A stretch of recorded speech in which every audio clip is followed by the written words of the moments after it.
আমাদের বেসিক্যালি দাবিটা হচ্ছে আমরা এলজিআরডি মন্ত্রণালয়ের অধীনে আরবান পরিবার নামে একটা ছিল আরবান প্রাইমারি হেলথ কেয়ার, সেখানে আমরা চাকরি করতাম এবং আমরা এটা শহর থেকে শহরতলিতে, গ্রাম থেকে গঞ্জে এবং পাড়া থেকে বস্তিতে সব জায়গায় গিয়ে আমরা এই সেবাটা দিয়ে আসছি এবং এটা এলজিআরডি মন্ত্রণালয়ের অধীনস্থ ছিল। এখন এইটা এলজিআরডি মন্ত্রণালয় থেকে স্বাস্থ্য মন্ত্রণালয়ের অধীনে যাচ্ছে।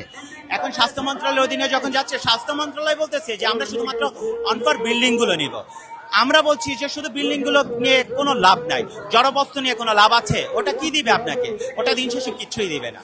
আমরা চাচ্ছি যে আমাদের যে সকল দক্ষ কর্মকর্তা আছে, যেমন 4382 জন 2025 জুন পর্যন্ত যে ডিজাইন আছে, সেই ডিজাইন অনুযায়ী 4382 জন, তাদের সকলকেই ইনক্লুডিং করতে হবে।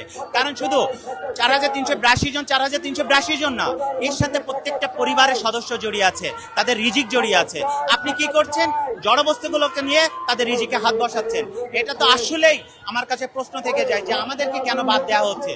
এই জন্য আমরা এলজিআরডি মন্ত্রণালয়কে বলছি, আমরা স্বাস্থ্য মন্ত্রণালয়কে বলছি, আমরা মাননীয় প্রধানমন্ত্রীর দৃষ্টি আকর্ষণ করছি যে মাননীয় প্রধানমন্ত্রী যেখানে বাংলাদেশের বেকার সমস্যা একটা বৃহৎ আকারে ধারণ করেছে, যেখানে বাংলাদেশের মাটি আর বেকারত্বের ভার বহন করতে পারছে না, তারা যদি আজকে কথা বলতে পারতো তাহলে চিৎকার করে বলতো যে বাংলাদেশে বেকার আর জন্ম দিও না।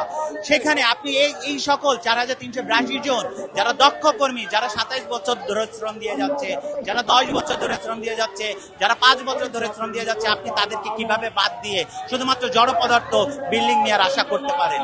জি, আমরা স্বাস্থ্য মন্ত্রণালয়ে যাচ্ছি, আমরা এলজিআরডি মন্ত্রণালয়ে যাচ্ছি, কিন্তু আমরা ওইভাবে কোনো সুরাহা পাচ্ছি না।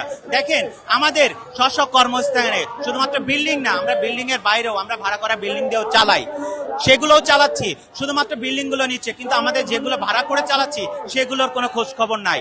আমরা চাচ্ছি যে আমাদের যেখানে যা আছে প্রত্যেকের কর্মসংস্থান নিশ্চিত করে এবং সেই সাথে সাথে আমাদেরকে চাকরি স্থায়িত্বকরণ করে আমাদের দাবি দেওয়া সবগুলোই মানতে হবে।